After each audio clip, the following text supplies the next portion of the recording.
समय सार परमागम की कर्ता कर्म की गाथाएं चल रही थीं। इसमें 57वीं गाथा पर चर्चा अपन ने कल की थी।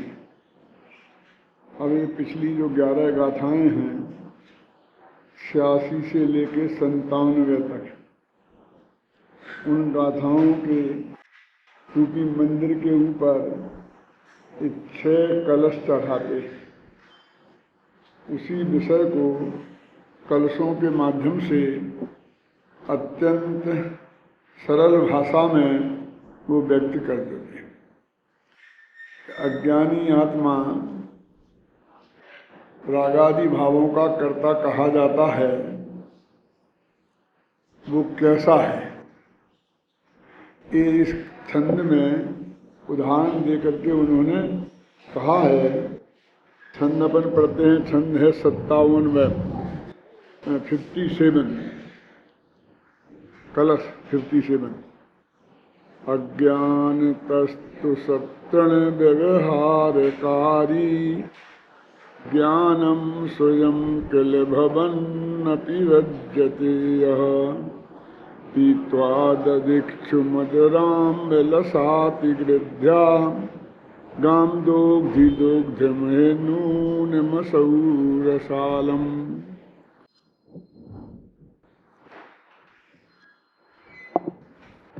हिंदी छंद पढ़ो इसका।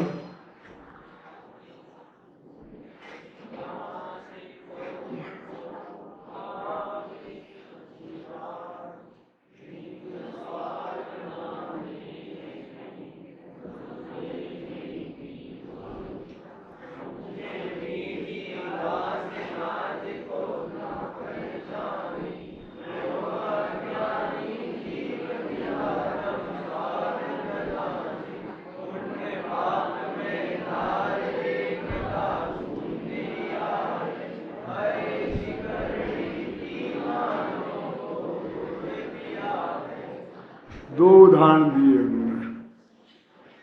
नाद सम्मिलित घास को ज्यों खावे गजराज, भिन्न स्वाद जाने नहीं समझे मीठी घास। हाथियों को तो बेचारे घास ही खाने को मिलता है। गेहूं वगैरह अनाज पैदा होते हैं, मक्की वगैरह अनाज पैदा होते हैं, तो उसकी बाल भुट्टे अपन निकाल लेते हैं और उनमें से फिर अनाज अपन निकाल लेते हैं, और बाकी जो हिस्सा बचता है वो घास ही है और वही उसको खाने को देते हैं। अब वो इतना बारीक भेद विज्ञान तो कर नहीं पाता कि इसमें अनाज और घास दो चीजें हैं।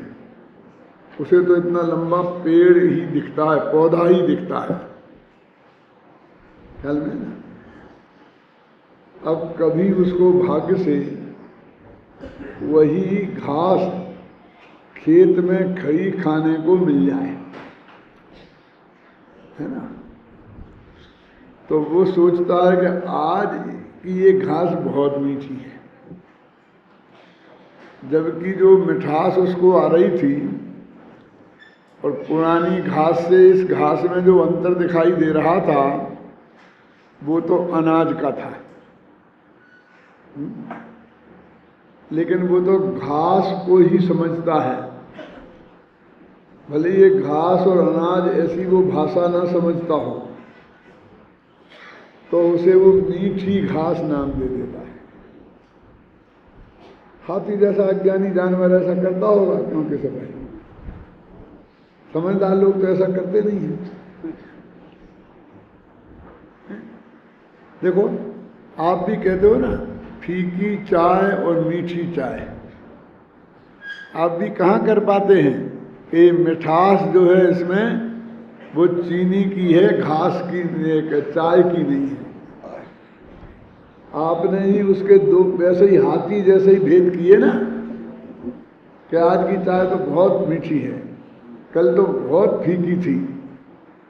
हाँ, और समझते हैं कि रसोईया कोई बनाने में ऐसी चतुराई करता होगा कि हमने कल कहा था कि चाय बहुत फीकी है, तो उसने आज उसको मीठी बना दी। वो ये नहीं जानता कि इसे चीनी ज़्यादा डाल दी है। ऐसी ही हालत इस अज्ञानी जीव की है कि देह और आत्मा, राग और आत्मा, इनको मिला हुआ देखता है तो रागी आत्मा ऐसा बोल देता है। आत्मा जुदा है और राग जुदा है, लेकिन वो उस आत्मा को ही रागी कह देता है, मान लेता है। और जिनवाणी में भी उसे रागी आत्मा कहा है और निश्चय नय से कहा है। क्यों? भले ही वो अशुद्ध निश्चय नय हो, वो निश्चय नय की परिभाषा तो उस पर पूरी घटित होती है। अशुद्ध तो सिर्फ इसलिए कहा जा रहा है कि वो अशुद्धता के साथ अभेद किया है। शुद्ध पर्याय के साथ अभेद करते तो शुद्ध निश्चय नय कह देते। एक देश शुद्ध पर्याय के साथ अभेद करते तो एक देश शुद्ध निश्चय नय कह देते। पूर्ण निर्मल पर्याय के साथ अभेद करते तो उसे साक्षात शुद्ध निश्चय नय कह देते। ख्याल में है ना? लेकिन जिनवाणी में निश्चय नय से कहा है। तो ये तीनों नय ज्ञानचंद साहब, ये पर्याय से अभेद को के कारण इन्हें निश्चय नाम प्राप्त हुआ है। भेद सो निश्चय और अभेद सो व्यवहार और अभेद सो निश्चय। तो इन पर्यायों से आत्मा को अभेद कहा। ख्याल में है ना? इसलिए यहां इसको निश्चय कहा। तो निश्चय नय की परिभाषा इन तीनों में एक सी घटित होती है। पर्याय से अभेद वाली परिभाषा, चाहे वो साक्षात शुद्ध निश्चय नय हो, चाहे वो एक देश शुद्ध निश्चय नय हो, और चाहे वो अभेद क्या नाम अशुद्ध निश्चय नय हो। तो अशुद्ध नाम तो उसे अशुद्ध पर्याय से अभेद है इसलिए कहा। ये भेद सिर्फ इसलिए डाला, लेकिन निश्चय की जो बात है वो तो उसमें उतनी ही महत्वपूर्ण है, कितनी कि जितनी यहाँ मानी जाती है। तो वो कहते हैं यहाँ पर अपन ने उदाहरण देह का नहीं दिया। आप समझे ना? वैसे देह पे भी घटित कर सकते हैं, लेकिन आचार्य देव पिछली गाथाओं में आश्रव भाव माने विकार, मिथ्यात्व, अज्ञान और अवरति, इन तीन प्रकार के उपयोग, क्यों, इनसे ही की चर्चा करते आए हैं। इसलिए उन्हीं गाथा का कलश है कि देह के साथ कैसे बताते। बोलो, क्या नाम तेरा? देह के साथ कैसे बताते? अनिल। बोलो अनिल। क्या देह के साथ दे ही ऐसा कहते? शास्त्रों में है इसका प्रयोग। देह में रहने वाले आत्मा को देही कहते कि नहीं? विदेह में पैदा हुई सीता को वैदेही कहते कि नहीं? समझे ना? तो मेरे कहने का मतलब शरीर के साथ भी अभेद कहा जा सकता है, लेकिन शरीर के साथ अभेद बताने वाले को कहीं निश्चय ने नहीं कहा। क्या? तो राग के साथ एकत्व बताने वाले को निश्चय ने में लिया, वो देह के साथ एकत्व बताने वाले को क्यों नहीं लिया? बोलो अध्यात्म। क्योंकि असद्भूत व्यवहार को नहीं लिया जा सकता, सद्भूत को लिया जा सकता है। वो सद्भूत का कथन है और ये असद्भूत का कथन है। एक बात और समझ लो, इस सद्भूत और असद्भूत का असली फर्क क्या है? तो एक लाइन में कहना हो तो जब पर के साथ अभेद बताएं, पर द्रव्य के साथ, तो उसको बोलते हैं असद्भूत व्यवहार। और अपने में भेद करें तो उसे बोलते हैं सद्भूत व्यवहार। देखो उसमें अभेद शब्द ध्यान देना, पर के साथ अभेद करने को व्यवहार बोलते हैं और अपने में भेद करने को व्यवहार बोलते हैं। इसलिए सद्भूत को भेद व्यवहार भी कहते हैं।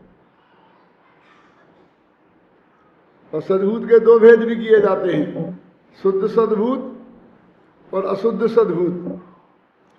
शुद्ध सद्भूत माने क्या कि जब शुद्ध पर्यायों का कर्ता कहें तो शुद्ध सद्भूत, गुण भेद करें तो शुद्ध सद्भूत, और अशुद्ध पर्यायों के साथ भेद खड़ा करें तो अशुद्ध सद्भूत। तो एकदम अगेंस्ट है। पर के साथ भिन्नता है वस्तु स्वभाव में, और अपने साथ अभिन्नता है, अखंडता है। टोटम जी ने लिखा ना, पर से भिन्न और अपने से अभिन्न, ऐसा भगवान आत्मा।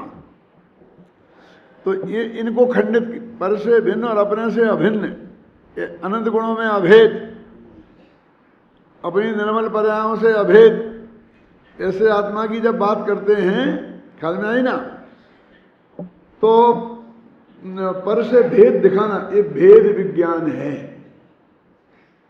पर तो भेद हर जगह भेद दिखाना भेद विज्ञान नहीं है। कई जगह भेद का निषेध करना भी भेद विज्ञान है, क्योंकि भेद का अर्थ विकल्प भी होता है। बसंत भाई,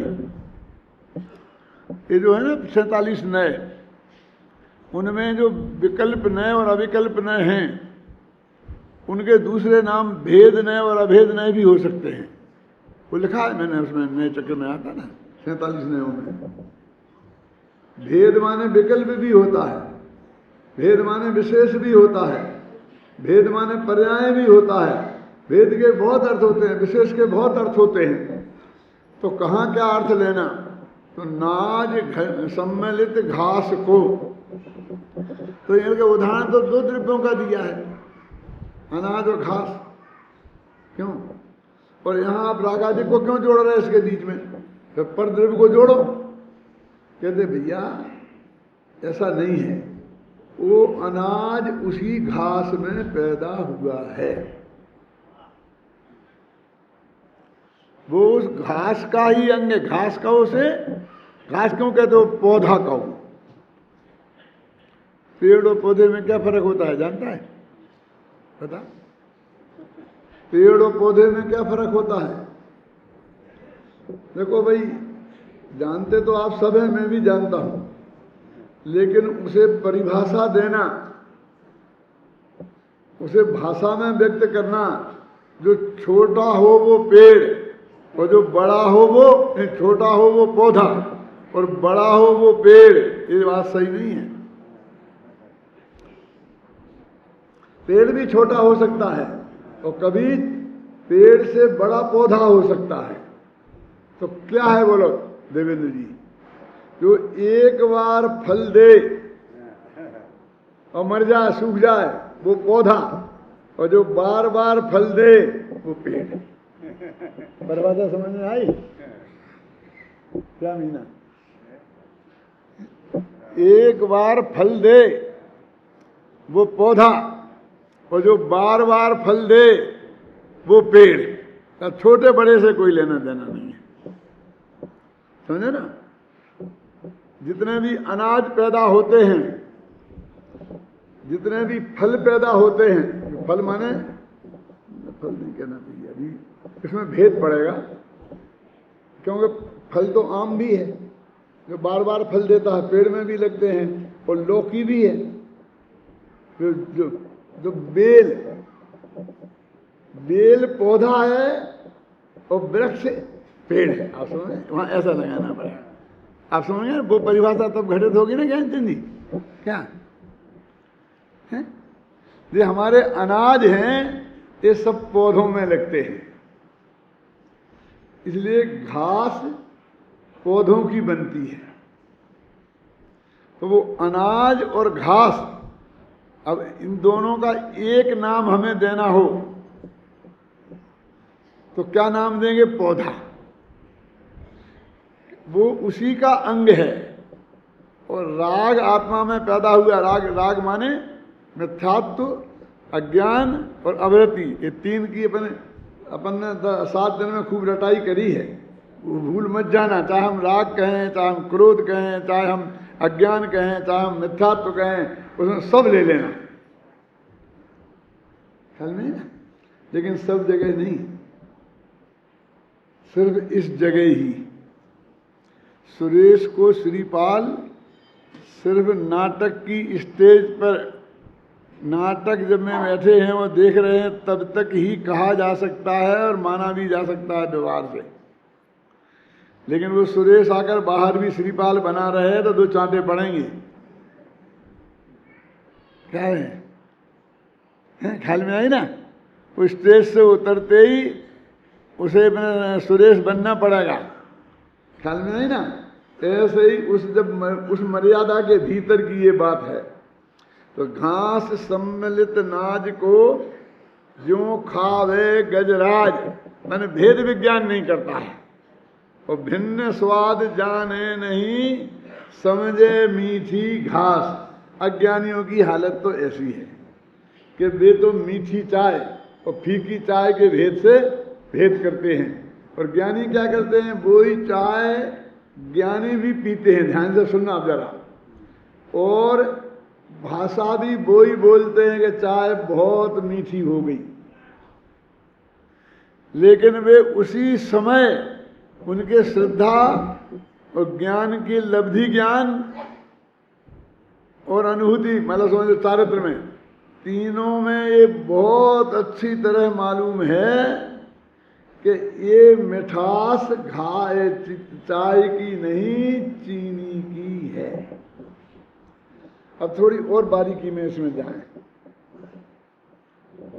ताज़ा उदाहरण है, कल ही मेरे घर में घटित हुआ, वो आपको बताता हूँ। कि एक आदमी बिना चीनी की चाय पीते थे, मैंने फीकी चाय पीते थे। तो उन्हें जो हमारे घर में चाय दी गई वो मीठी थी। तो वो पड़ोसी से बोले कि भाई साहब, ये मेरी वो चाय आपकी बदल गई है, क्योंकि ये चाय मीठी मेरे पास आ गई और फीकी तुम्हारे पास चली गई। तो उन्होंने कहा मेरी तो मीठी है। क्यों? क्या? मेरी तो मीठी है, मेरी बदली तो नहीं है। तो क्या होगा? तो रसोईया भूल गया होगा। रसोईया बोले मैं तो नहीं भूला हूं कि इसमें चीनी नहीं, वो चीनी का सब्स्टिट्यूट आता है ना, ये डायबिटीज वाले लेते हैं, वो डाला गया है। अपन को भी पता नहीं क्यों। अच्छा वो है तो ठीक है, ये तो मीठी चाय नहीं है। अब मीठी है कि नहीं है बोलो अपनी भाई। यानी उस मिठास में भी 2 भेद है। क्यों? कौन से? दोनों मीठी हैं, और एक डायबिटीज वाला पी सकता है और दूसरा डायबिटीज वाला। तो ये उसे सबको ख्याल में है कि नहीं है? तो समझ लो कि वो हाथी का उदाहरण क्यों दिया, आदमी का क्यों नहीं दिया? क्योंकि आदमी का उदाहरण हमें ज्ञानी से देना है। जैसे वो ज्ञानी बराबर जानता है कि ये राग का काम है, ये मिथ्यात्व का काम है, ये इसका काम है, ये इसका काम है। ख्याल में आई ना? वो सब समझता है। वो समझता है कि मुझे राग आ रहा है और मुझे गुस्सा आ गया क्योंकि ये फीकी चाय आ गई। ख्याल में आई ना? तो वो जानता है कि ये गुस्सा अलग चीज है और मैं अलग चीज हूं। बस खत्म। वो उसके सम्यक दृष्टि बने रहने के लिए, उसे ज्ञानी बने रहने के लिए वो गुस्सा नहीं आना जरूरी नहीं है। घबराना नहीं। गुस्सा मैं नहीं हूं, ऐसी मान्यता, ऐसा ज्ञान और ऐसी वृत्ति रहना जरूरी है। भैया पता नहीं लगा सकते हो, शास्त्रीय परिभाषाओं में समझ लेना अलग बात है। कोई अनंतानुबंधी की कसाय वाला, जिसके अनंतानुबंधी मौजूद है, ऐसा हो कि आपको पूरा अकसाई दिखे और लोग बारे उसे कसाई माने ही नहीं। द्विविलिंगी मुनि का उदाहरण आता है ना, टोडरमल जी ने लिखा है कि और वो ऐसा छल से नहीं करता। क्यों? छल से करे तो नौवें गिरिवीक तक कैसे जाए, लिखा क्या नहीं लिखा? लेकिन वो अनंतानुबंधी का कसाई, यह इतनी मंद कसा, शुक्ल लेस्या होने पर भी घबराना नहीं। शुक्ल लेस्या क्यों? क्योंकि वो जहां गया है नौवें गिरिवीक में, वहां कौन सी लेस्या है? शांति की शुक्ल है ना। तो यहां शुक्ल नहीं होती तो वहां कैसे पहुंच जाता है? शुक्ल लेस्या के काल में भी वो अनंतानुबंधी के कसाय वाला है। और भरत चक्रवर्ती जैसा आदमी जिसके अनंतानुबंधी कसाय नहीं है, अप्रत्याखाना वर्ण के उदय में भाई पर चक्र चला सकता है। क्यों? तुम्हें तो एक चक्र चलाना दिखता है। तो थोड़ी पूरी कहानी बताऊं ना, 2 मिनट की। अरे वो तो क्या है, सौतेला भाई था। सौतेला भाई तो शत्रु होता ही है। उसमें क्या गजब हो गया। लेकिन जो सग्गे भाई थे 99, क्यों? सग्गे छोटे भाई 99 थे क्या नहीं थे? और एक से एक योग्यतम अयोग्य नहीं थे क्या? उनकी योग्यता का परिचय दूं, कोई तो उनमें ऐसा था कि जो आदिनाथ से भी पहले मोक्ष चला गया। कोई ऐसा था जो ऋषभदेव का सबसे पहला गणधर बना, ऋषभसेन, और जिसने 1 दिन का 1 मिनट का व्याख्यान जो प्रवचन हुए ना किनके, ऋषभदेव के दिव्य ध्वनि, उनको नहीं छोड़ा था। क्यों? ठीक है ना। ऐसे ऐसे योग्यतम भाई, उनको भी तो वही आदेश भेजा था, वही दूत गया था, वही आदेश तो सुनाया था। क्यों? और उन्हें भी स्वीकार हो गया था, ऐसा नहीं है। बस फर्क इतना है कि वे जान ठोक के सामने नहीं आए बाहुबली जैसे। बाहुबली आ गए क्योंकि उन्होंने कई दफे हराया था खेल खेल में, कुश्ती में। वे तो समझते थे कि हमारा कहाँ नंबर लगता है, हमारी तो वहां पिटाई हो जाएगी, जाएंगे ना, हम तो गारंटी से ही हारने वाले हैं। इसलिए न्याय की वो लेकर के सर्वोच्च अदालत में गए थे आदिनाथ भगवान के पास कि साहब आप देखे आए थे वो छीन रहा है। क्यों? क्या जवाब दिया था आदिनाथ ने? बोलो अभय कुमार जी।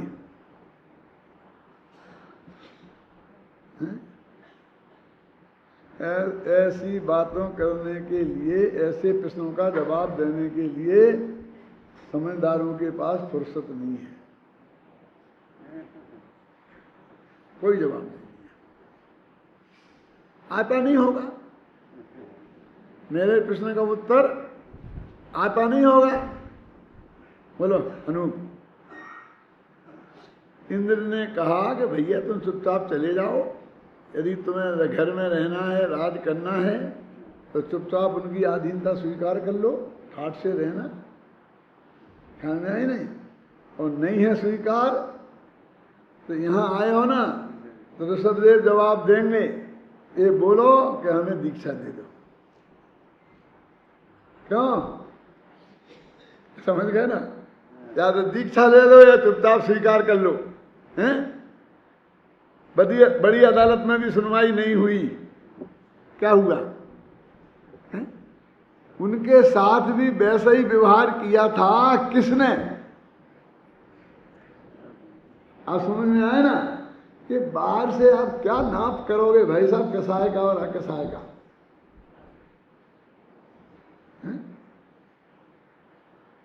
हम तो बहुत गदगद होते हैं। किसी विद्वान से पूछें कि भैया वो तुम्हें इतनी गालियां देता है तो तुम चुप रहते हो, बोलते ही नहीं हो, क्यों?